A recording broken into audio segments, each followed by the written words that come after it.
ఆ బొక్క నువ్వు పెద్ద అందంగా ఉన్నావులే. నువ్వు నేను మాట్లాడుకోవాలి అందం గురించి. మన డబ్బులు పోగొట్టుకునే కార్యక్రమానికి స్వాగతం. Earning money from stock market. ఈ రోజు అయితే డే 3. ఈ రోజు అయితే ఒక 2 లాట్స్ అయితే బై చేసిన. ఫుడ్ సైడ్ అయితే మార్కెట్ డౌన్ ఫాల్ అవుతుంది అనుకొని 2 లాట్స్ అయితే బై చేసిన.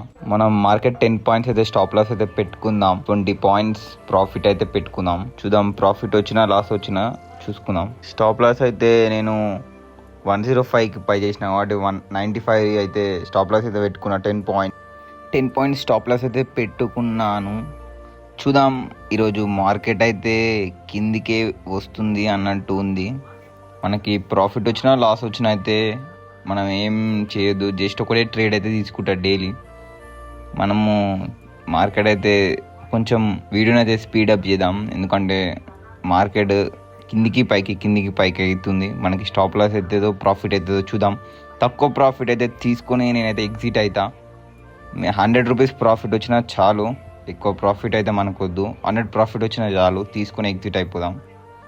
ఎందుకంటే ఇందులో లాస్ అయితే గట్టిగా అవుతుంది, ప్రాఫిట్ అయితే తక్కువ అవుతుంది. కాబట్టి మనం తక్కువ ప్రాఫిట్ కాగానే బయటకు అయితే వచ్చేద్దాం. ఎక్కువ ప్రాఫిట్ అయితే మనకి ఎక్స్పెక్ట్ చేస్తేనైతే లాస్ అవుతుంది. ఎక్కువ ప్రాఫిట్ ఎక్స్పెక్ట్ చేయడం తప్పు కాదు, కానీ ఎక్కువ లాస్ చేయడం అయితే మన తప్పే. వీడియోనైతే కొంచెం ఫాస్ట్ చేసేసి అయితే చూద్దాం.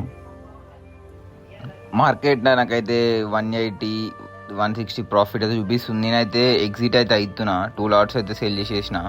నాకు ప్రాఫిట్ వచ్చేసి అయితే 190 రూపీస్ అయితే ప్రాఫిట్ అయితే వచ్చింది. చాలు, బ్రోకరేజ్ ఒక 40 రూపీస్ తీసేసుకున్నాం. 150 ప్రాఫిట్ చాలు. మనం 100 అనుకున్నాం, 150 ప్రాఫిట్ అయితే వచ్చింది.